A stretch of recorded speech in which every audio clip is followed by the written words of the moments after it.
RCF.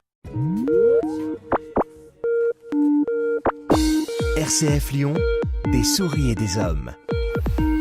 Bonjour Jean Pouly. Et bonjour Renaud. Jean Pouly, d'Économe. Nous allons parler de plateformisation d'Internet. Moi, ça me fait un peu peur là quand je lis le titre de votre chronique.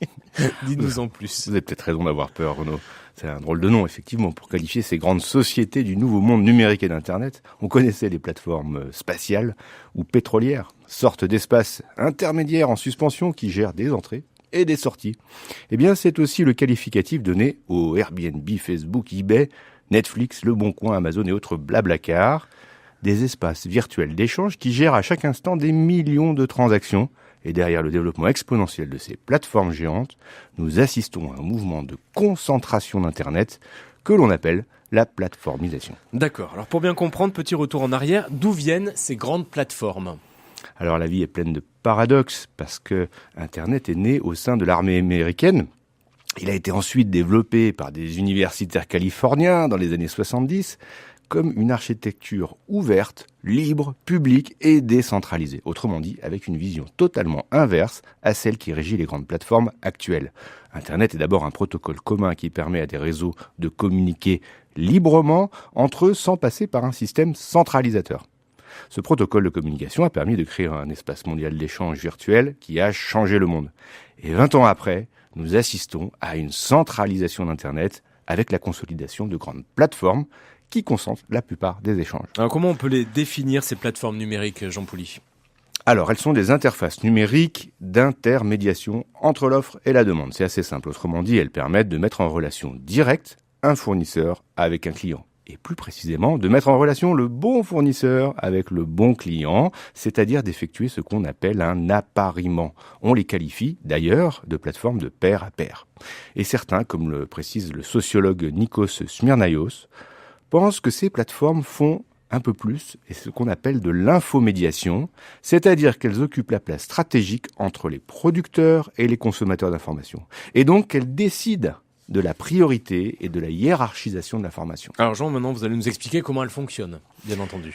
Alors, c'est un petit peu technique, mais ces plateformes sont constituées de bases de données qui sont exploitées par des logiciels qu'on appelle des algorithmes, un mot qu'on entend souvent. Alors ces algorithmes, ils permettent de réaliser des classements et des appariements, justement, de façon extrêmement précise et rapide. Cela permet par exemple à Uber, cette plateforme mondiale de chauffeurs de taxi, de vous proposer un chauffeur dans les meilleurs délais et à l'endroit pile où vous vous situez. La particularité de cette plateforme est que les consommateurs ou les clients peuvent aussi être des acteurs, c'est-à-dire des fournisseurs.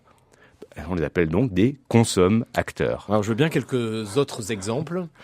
Alors par exemple, sur la plateforme mondiale de location de chambres d'hôtes, Airbnb, qu'on a cité tout à l'heure, vous pouvez tout à la fois être loueur et locataire. Idem sur Blablacar où vous pouvez être convoyé ou convoyeur. Les plateformes ne gèrent donc aucune flotte de voitures et aucun parc immobilier. D'ailleurs, Airbnb est le plus grand hôtel du monde sans gérer aucun hôtel, aucune chambre. Les plateformes réalisent juste le service stratégique de mise en relation et de tiers de confiance pour lequel elles prennent une commission parfois très conséquente. Enfin, ces plateformes deviennent des mines d'or de données qu'elles exploitent à la fois pour l'efficacité de leurs services, mais aussi en les revendant à différents clients. D'accord. Alors, quelles sont-elles et que font-elles ces plateformes ? Elles sont très nombreuses. Il en existe presque dans chaque secteur, le commerce, le transport, le logement, le divertissement, l'éducation. Alors, Google, bien sûr, qui est la porte d'entrée sur Internet avec son fameux moteur de recherche, mais qui propose aussi une multitude de services comme les actualités avec Google News, l'orientation sur une carte avec Google Maps, pour ne prendre que 2 exemples. Facebook, Twitter, qui sont les plus grands réseaux sociaux permettant des interactions entre utilisateurs. Amazon, qui est le plus grand marché en ligne du monde et pas seulement une librairie sur Internet, Netflix, qui distribue des séries et des films, Airbnb, qui permet donc de se loger, Uber, pour reprendre le taxi, Blablacar, qui s'occupe du transport sur des plus longues distances, Spotify ou Deezer, qui distribue de la musique, edX, iTunes, You, pour les cours et les formations. Rien n'échappe aux plateformes. Alors, n'existe-t-il pas un risque que ces immenses plateformes constituent des formes de nouveaux monopoles ?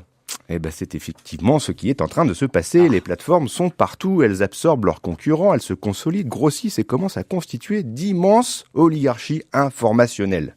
Et elles ont déjà des noms. Les GAFAM, pour les nord-américaines, que sont Google, Amazon, Facebook, Apple et Microsoft. Les BATX pour les asiatiques Baidu, Alibaba, Tencent et Xiaomi. On connaît un peu moins ici. Un petit peu moins, mais elles ont à peu près la même taille. Et leur objectif est d'absorber totalement les différents marchés grâce à leur puissance financière et technologique. Ces plateformes sont en capacité d'acheter facilement leurs concurrents, de financer les nouvelles pépites qui sortent de terre et d'utiliser les technologies les plus en pointe, comme par exemple l'intelligence artificielle, qui leur donne toujours le coup d'avance. Donc ce sont les plus puissants qui ont la possibilité d'être encore un peu plus puissants. Toujours. Y a-t-il quand même des alternatives et des contre-pouvoirs à ce mouvement de plateformisation et de centralisation, de monopole ? Alors pas encore beaucoup, mais la bonne nouvelle, c'est que les utilisateurs, c'est-à-dire nous, commençons à prendre conscience des enjeux et des risques de cette plateformisation. Les révélations d'Edward Snowden ont montré qu'il est dangereux de confier autant de pouvoir et d'informations à quelques sociétés privées tentaculaires qui peuvent de plus fournir ces informations au gouvernement. Le mouvement des logiciels libres avec Framasoft et son initiative qui s'appelle Dégooglisons Internet propose des alternatives aux grandes plateformes, mais cela reste encore assez confidentiel. Reste donc la voie royale de l'éducation, qui est celle du long terme, pour que chacun soit bien formé et informé, et donc éclairé, quand il choisit de s'inscrire et d'utiliser ces plateformes. Voilà, on compte sur vous, Jean, pour nous rappeler comment faire, par exemple, si on veut éviter Google. C'est peut-être le début. Eh ben, il y a des moteurs alternatifs, qui existent, qui permettent de trouver l'information. Il y a d'ailleurs Mastodon, qui est un logiciel libre et qui concurrence Twitter. C'est une plateforme libre et décentralisée. Donc, vous voyez, il y a des alternatives. Bon, ce qui est un peu triste, c'est que des fois, on est obligé de taper sur Google, dégooglisons, pour trouver l'adresse des autres. Mais par exemple, pour prendre un rendez-vous, comment ça s'appelle chez Google, on fait un doodle. Un doodle, voilà. Eh ben, il existe une des alternative logiciels libres, qui marche très très bien chez Framasoft. Voilà, le mieux c'est d'aller voir Framasoft, ils ont une série de logiciels libres. Voilà. Merci beaucoup Jean Pouly, à très bientôt pour Des souris et des hommes. Vous réécoutez cette chronique sur internet, sur notre site internet rcf.fr.